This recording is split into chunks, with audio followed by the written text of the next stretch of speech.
50.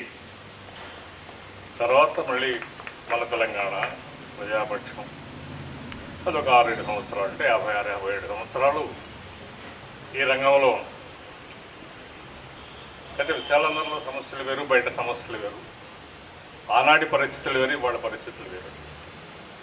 అసలు విశాలందరిలో employees union అవసరమా? ఇది పార్టీ సంస్థ కదా, యాజమాన్యం పార్టీయే కదా, పార్టీ నాయకులే కదా వాళ్ళంతా, మీరు అత్యధికులు పార్టీ సభ్యులే కదా, ఇంకా యూనియన్ ఎందుకు అనేది కూడా కొన్ని సందర్భాల్లో వచ్చిన సమస్య రాకపోలేదు. అయితే యూనియన్ ఉండవలసిందే. దాని అవసరం ఏంటంటే, అంటే ఇప్పుడు సంఖ్య తగ్గారు కాబట్టి కొంత వేరే సంగతి. ఒకప్పుడు 70-80 మంది ఎంప్లాయీస్ హ్యాండ్ కంపోజ్ రోజుల్లో ఉండేవాళ్ళు. వాళ్ళలో అత్యధికులు పార్టీయేతరులు, వృత్తిరీత్యా ఉద్యోగం చేసేవారు తప్పితే పార్టీ కార్డు హోల్డర్స్ కాదు. కాబట్టి వాళ్ళని ఒక పార్టీ నియంత్రణలో ఉంచుకోవడానికి కూడా ఎంప్లాయీస్ యూనియన్ అవసరమే. దీనికి ఒక ఫస్ట్ ఉదాహరణ చెప్తాను. నేను 66 చివరిలో జాయిన్ అయ్యాను సబ్మిటర్గా. 69లో పెద్ద సంక్షోభం వచ్చింది. అప్పుడే 5-6 రోజులు పేపర్ ఆగిపోయింది కూడా. అది దాని ప్రసిద్ధమైన పేరు రాజగోపాలరావు క్రైసిస్. చాలామంది తెలిసి ఉండదు అసలు. అది కాటగడ రాజగోపాలరావు గారని 52లో ఎమ్మెల్యే, 55 ఎమ్మెల్యే, గుడివాడ, విజయవాడలో విశాలందరికీ కమ్యూనిస్ట్ పార్టీకి చేదోడు వాదోడుగా పెద్ద నాయకుడు. ఆయన ఎడిటర్ బలరామూర్తి గారు, వీళ్ళంతా అప్పుడు డిజిగ్నేషన్లు ఏం లేవు, ఏదో అప్పచెప్పిన పని చేసుకోవడం తప్ప. రాజగోపాలరావు గారు ఎడిటరు, మేనేజరు, సర్వం. అందుకని ఆయన పేరే సర్వాధికారి. ఆ దశలో ఇది కొంచెం అడ్డగోలుగా వెళుతున్నది. దీనికి ఒక ఆర్గనైజ్డ్ రూపం ఇవ్వాలి అని చెప్పి పార్టీ నిర్ణయించి టి వెంకటేశ్వరరావు గారిని ఇక్కడ జనరల్ మేనేజర్గా అపాయింట్ చేశారు. టౌన్ పార్టీ సెక్రటరీగా ఉన్న టి వెంకటేశ్వరరావు పార్టీ చీలిన తర్వాత ఈ సమస్య వచ్చినప్పుడు కొంతకాలానికి ఇద్దరికి పుసకలేదు. తీయని పాత లెక్కలు, డొక్కలు బయటికి తీయడం కొత్తగా అని చెప్పి ఆ టైంలో డిక్లరేషన్ రాజగోపాలరావు పేరుతో ఉంది. సాధారణ డిక్లరేషన్ రాజగోపాలరావు పేరుతో ఉంది. కాబట్టి ఆయన ఇంజక్షన్ తెచ్చుకున్నాడు కోర్టుకి వెళ్ళి, ఈ పత్రిక నాది, నన్ను బయటికి పంపుతున్నారు, దీన్ని నేను నడపడానికి వీల్లేదని. తర్వాత మళ్ళీ అప్పుడు రాజశేఖర రెడ్డి గారు, తమ్మారెడ్డి గారు, వైవి కృష్ణారావు గారు, యలమంగారెడ్డి గారు, ఈ 4-5 ముఖ్యులు వారు వెంటబడి ఇక్కడ తలసాని వెంకటరత్నం గారి సహాయం తీసుకొని సరిదిద్దడానికి శాయశక్తుల ప్రయత్నం చేశారు. కానీ సాధ్యం కాలేదు. అప్పుడు మళ్ళీ కలెక్టర్ దగ్గరికి వెళ్ళి మొత్తం పాత ఫైల్స్ అన్నీ తన పుట్టుగా, పూర్వోత్తరాలు, ఎట్లా సొసైటీ ఎగ్జాక్ట్లీ కంపెనీ లాగా సొసైటీస్ యాక్ట్ కింద రిజిస్టర్ అయిన పత్రిక విశాలంగా ఇప్పటికీ అదే నడుస్తాం.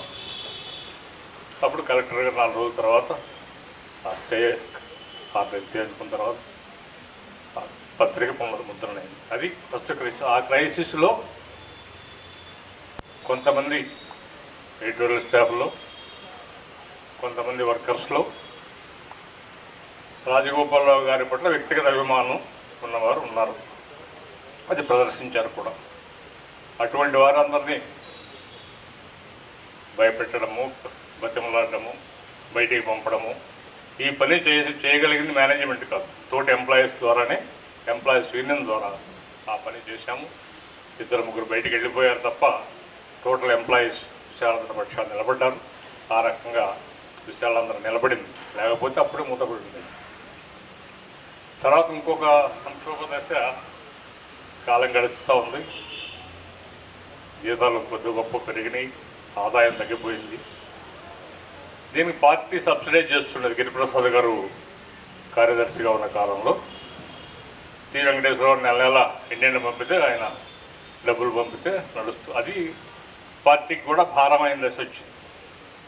పార్టీకి కూడా భారమై ఇది ఇక దీన్ని మనం లాగలేము అనే నిర్ణయానికి వచ్చి కార్యవర్గ సమావేశాన్ని పిలిచారు. అప్పుడు ఎడిటర్ రాఘవాచారి గారు, ఏమిటి సార్ అర్జెంట్ కార్యవర్గం పిలిచారంటే ఆయన చెప్పిన మాట, ఆబిచ్యువరీ ఎడిటోరియల్ రాయడానికి వెళుతున్నాను అన్నాడు. అంటే దీని సమాపన సంతాప సంపాదకీయం రాయడానికి వెళుతున్నాం అన్నాడు. ఇక మేమంతా అయిపోయింది అనుకున్నాం. సరే ఏమైందో అప్పుడు రాజేశ్వరరావు గారు హైదరాబాద్లో ఉండడం, దాసరి గారు గట్టిగా అడ్డం పట్టము, వీరిద్దరు అడ్డం పడిన తర్వాత ఏమైనా పత్రిక నడపాల్సిందే, మీరు ఏం చేస్తారో మాకు తెలియదు, పత్రిక మూసేసుకున్న తర్వాత పార్టీని కూడా మూసేసుకోవడం వస్తుంది మనకి, దాని ఇమేజ్ పార్టీకి ఉండే ప్రతిష్ట దిగజారిపోద్ది అనే దశలో అప్పుడు పార్టీగా నిర్ణయం చేసి విశాలాంధ్ర సంరక్షణ అనేది పార్టీ మొత్తం పూనుకొని అన్ని చోట్ల వీధుల్లో వసూలు చేసి సహాయం చేశారు. ఆ దశలోనే పాత పద్ధతులు నడపలేము కాబట్టి టెక్నాలజీ వస్తూ ఉంది అని చెప్పి కొత్తగా డిటిపి డెస్క్టాప్ ప్రాసెసర్ అంటారు, డిటిపి హ్యాండ్ కంపోజర్ డిటిపిని ఫస్ట్ టైం ప్రవేశపెట్టింది విశాలాంధ్ర. అదేదో గొప్ప టెక్నాలజీని తెలిసి ఆహ్వానించి దానికోసం చేయలే, ఖర్చు తగ్గించుకొని దీన్ని నిలుపుకోవడం కోసం చేసిన ప్రయత్నం అది. అప్పుడు ఒక 4 రోజుల పాటు ఎంప్లాయీస్ యూనియన్కి ఎడిటోరియల్ స్టాఫ్ పార్టీ నాయకత్వం గిరిప్రసాద్ గారు అలాగేసారు చెల్లాడు. ఇంత తర్జన పట్టిన తర్వాత ఆ సందర్భం కూడా వచ్చింది. ఎంప్లాయీస్ మాట వినడం వల్ల రామచంద్రరాజు గారు మాజీ ఎమ్మెల్యే వంటం ఆయన్ని గిరిగారు పిలిపించారు. ఏమయ్యా వీళ్ళంతా వార్డుల్లో ఉండేవాడు కదా, వార్డుల్లో పార్టీ ఉంది కదా, కొంచెం చెప్పండి నయం. ఆయన చాలా ముక్కుసూటి మనిషి రామచంద్రరాజు. ఏమండి గిరిగారు, ఇన్నాళ్ళ దాకా అసలు మాకు విశాలందరికీ ఏమి సంబంధం లేదు కదా, ఇప్పుడు పిలిచి మమ్మల్ని అందులో జోక్యం చేసుకోమంటే మా మాట వింటారని నమ్మకం లేదు, మేము చేసుకోమన్నాడు. అట్లా వాయిదాలు పడి కింద పడి మీద పడి ఆఖరికి ఒక అగ్రిమెంట్ వచ్చింది. ఆ అగ్రిమెంట్ డబ్బు కోసమే జనం దగ్గర పోగు చేసి వాళ్ళ ఎంప్లాయీస్కి చెల్లించి 45 days సంవత్సరం సర్వీస్కి 45 days లెక్కన పరిష్కారం జరిగింది. This was in 1889. అది అయిపోయిన తర్వాత ఎడిటోరియల్ స్టాఫ్ కూడా అప్లై చేశాం. ఎంప్లాయీస్ అయిపోయిన తర్వాత ఎడిటోరియల్ స్టాఫ్ కూడా వాలంటీర్ రిటైర్మెంట్ స్కీమ్ అందించాం. అప్పుడు దాదాపు ఉన్నవాళ్ళు 80% 5 మిగిలాం. రాఘవాచారి గారు, సారథి గారు, బాబు, స్వర్ణ, నేను ఇట్లా 5 మిగిలాం.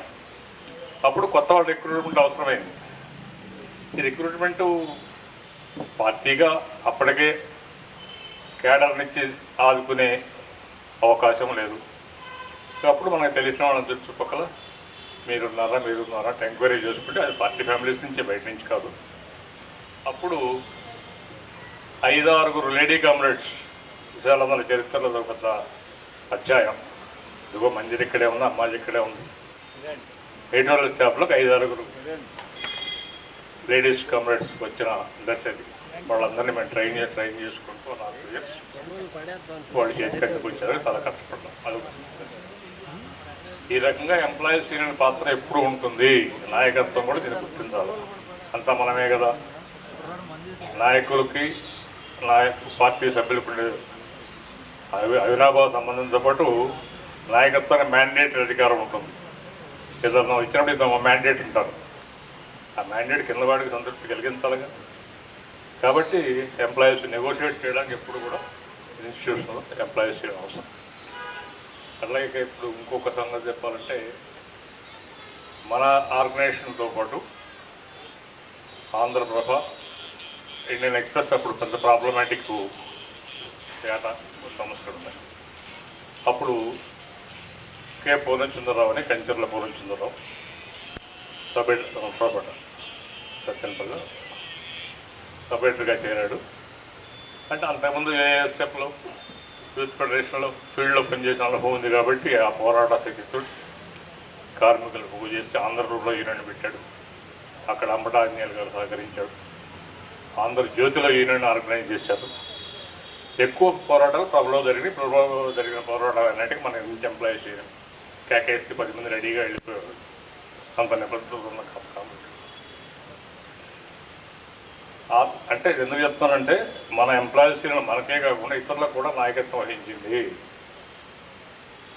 కేవలం నాన్ జర్నలిస్టులే కాదు, జర్నలిస్ట్ యూనియన్ కూడా నాయకత్వం ఇచ్చింది విశాలాంధ్ర.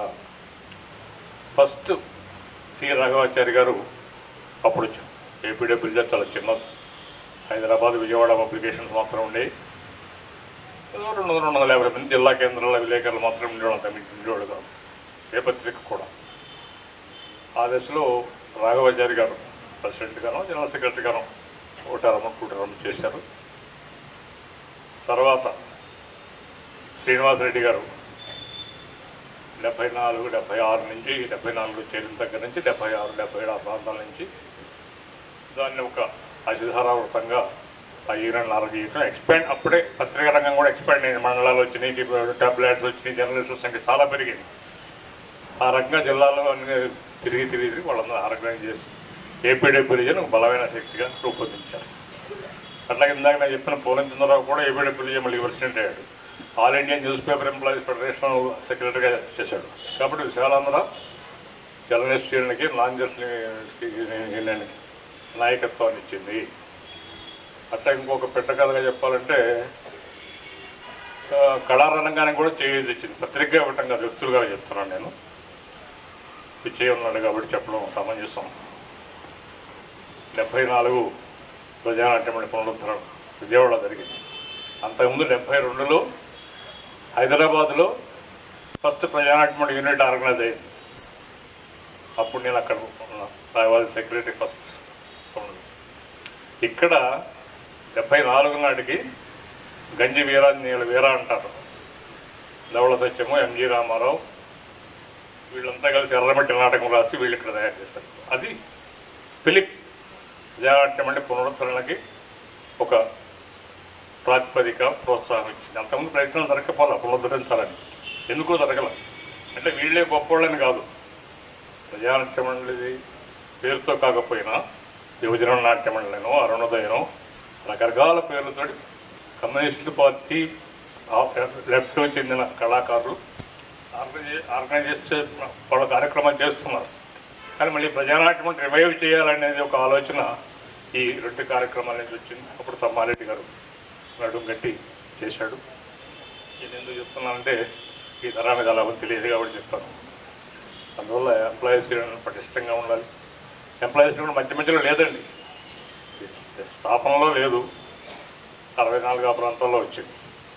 అప్పుడు పట్టాభి గారు చెప్పేవారు 64లో పెద్ద క్రైసిస్ కదా, పార్టీ ఇంకా చీల 62 చైనా వారు ఇంటర్నల్ స్ట్రగుల్ జరుగుతాం. ఎడిటోరియల్ స్టాఫ్లో పెద్ద పోరాటం అవడం జరిగితే, ఓటింగ్ జరిగితే సిపిఐ అఫీషియల్ లైన్ బలపరచడానికి ఒక ఓటు మెజార్టీ వచ్చింది. అటువంటి కీలకమైన సందర్భాలు కూడా ఆ రోజు ఆ ఒక్క ఓటు అటు పోయి ఉంటే ఏమయ్యేదో, ఇది ప్రజా సిపిఎంకు పోయేదో ఏం పోయేదో తెలియదు. అప్పుడు వాడు వచ్చి ఆక్రమించుకునేవాడు కదా. ఇక్కడ పార్టీ లేదు. చీలిక నాడికి 90% వారి పార్టీ విత్ సిపిఎం.